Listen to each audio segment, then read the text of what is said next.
So what do you think? Are these things normal or nope? Does a majority of people do this? Now, we talked about this earlier with little things that you did when you were a kid. And I think a lot of kids, not just Jaybird, was paying attention to cracks. Jaybird doesn't like to have anything sitting on a crack. And remember as a kid, they had that little saying, step on a crack, break your mama's back. I mean, it's Mother's Day. You can't break your mama's back for Mother's Day. Oh, yeah. Step on a spine, step on a line, break your mama's spine. That was another one? Okay. Step in a hole, break your mother's mole.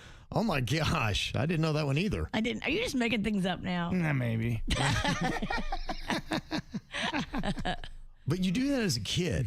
How many people are still aware of cracks and they don't step on them because still, even maybe it's been 20, 30, 40 years or longer, you still have that playing in your head on repeat. If you step on a crack, you will break your mama's back. Only time it ever gets me is if I go through a long bout of insomnia. Because when you don't sleep, your mind starts to play really weird tricks. And you go, don't you dare step on that line. You're going to break your mama's spine.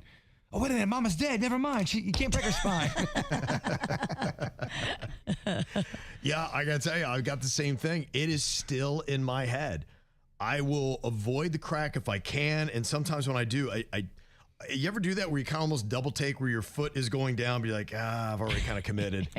The other one I do, and as a little kid, you learned it from E.T. The movie E.T., if you walked over those sewers, you know, those ones with the grate? Yes, there are alligators in there, and the alligators live in the sewer. And I was so scared to walk over them. But when I was a teenager, I'm like, I'm not scared of this crap. And of course, I should have been, because I dropped my keys right down there. Yeah, you do need to be kind of aware of that. I was scared of gators. I was scared of not getting my keys back. Yeah. This is kind of interesting. I asked KVJ TV, is it normal or nope to avoid stepping on cracks or lines in the ground? 81% of people say it is normal. Yeah, they beat it into our head, man, as a kid. Yeah, I think it's still It was a catchy song. It was, and it still, for whatever it gets to you. What about this? Getting irrationally annoyed by loud chewing, and that is a condition. I have that, and I'm not going to say who, but someone in my family had it bad, and there'd be times where you would be woken up by it. Yeah. Because sometimes you fall asleep on the couch by the kitchen, and you'd hear the meals being made, and then all of a sudden, and I'm like, ugh. It does. It drives you. I had an Uber driver do that. They were eating their food as they were driving, and they were doing it with their mouth open. It kept smacking and smacking, and I wanted to jump out the window. Does that stuff bother you, Virginia? Not a bit. I was going to say it shouldn't, because you'd be really irritated with yourself. Yes. Yeah. I enjoy hearing other people enjoy their food like I do. And when making noises and smacking. You know my friend slurping and sucking. Oh, I found out she was doing the grossest thing on her Jazz Fest trip. They were doing shots of Fireball in the head of a crawfish and drinking it. First of all, Fireball is awful. Right. Second of all, crawfish head? I'm going to send you a video. That's a punishment right there. Yeah. Crawfish head Fireball. We can have that for Do It, bitch. Is there even a worse alcohol than Fireball? What's the worst out there? It was delicious. That to me was good. I've done it all in a crawfish head. The roughest, I think, is like a grain alcohol. A grain alcohol in a, in a crawfish head. Apparently, Virginia's the minority. Only 18% of people are not irrationally annoyed by loud chewing. So 83% of people are. That's what happens, too, when couples start getting on each other's nerves. And there's other issues going on, but you see your mate just on the couch, just, and you're like, I want to stab him. I want to stab him.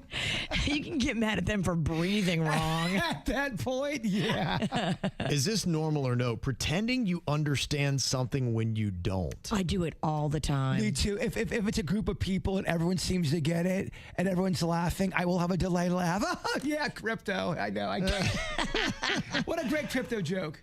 Oh, my gosh, the Dow Jones. Oh, my gosh. Yeah, sometimes I will, because I realize if I'm the only one that's not caught up to speed, it would take so long in that conversation to catch me up. I'm like, I'm not going to do that to everybody. Like, yeah. Yeah. But then you wonder, is there somebody else in that group faking the funk as well? Probably all of us. Yeah, exactly. Every single person in that group.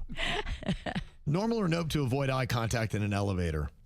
Dude, this just happened to me yesterday. I get into the elevator, and our elevator is tricky. The back one, it thinks you're on the ground floor, but you're actually on the 3rd floor. So I'm thinking I'm on the ground floor. I'm getting ready to walk out. I'm like, oh, I'm sorry, it's the 3rd floor. The guy comes in. I start talking to him. He doesn't say a word to me. I go, all right, is he mad? Let me ask one more question. Nothing. And I tried to look at him, and he was just looking straight ahead, wanted no kind of small talk. Maybe he was deaf. He was not deaf because he had said something in the beginning. Oh. Yeah. Some people are that way. And so I adjust based on the energy. If somebody talks to me and they're looking up forward and they make eye contact, then I'll give a friendly little hello, whatever. And then I kind of, avert my eyes to not make them feel weird, or I'll have a conversation if they want to keep it up. But yeah, you see those people, they come in and you can tell they got the energy of don't look at me, don't talk to me. And I give them space. If it's a woman that walks in, I make sure like I'm basically crawling on the other side of the wall just to make sure I'm not coming off. Men don't deserve to be in the elevator. They should take the stairs. Well, it's you and it's this random woman in an elevator, and I'm just like, I'm just going to stay on the wall and hold on to that. Avoiding eye contact in an elevator, 76% of people say that's normal. The tricky thing about an elevator, because we have 5 different floors. So 4 floors, you can say hi and not say anything to anybody. It's when you work with somebody and you've got 5 flights, you got to talk. You have to say something. You can't be a mime with someone you work with. I think you have to speak to everybody and then read the room. Say hello, but if they don't want nothing to do with it, then shut up. Okay. And don't ever have food in your hand and spill it in front of somebody. It does makes for an awkward ride. Yeah.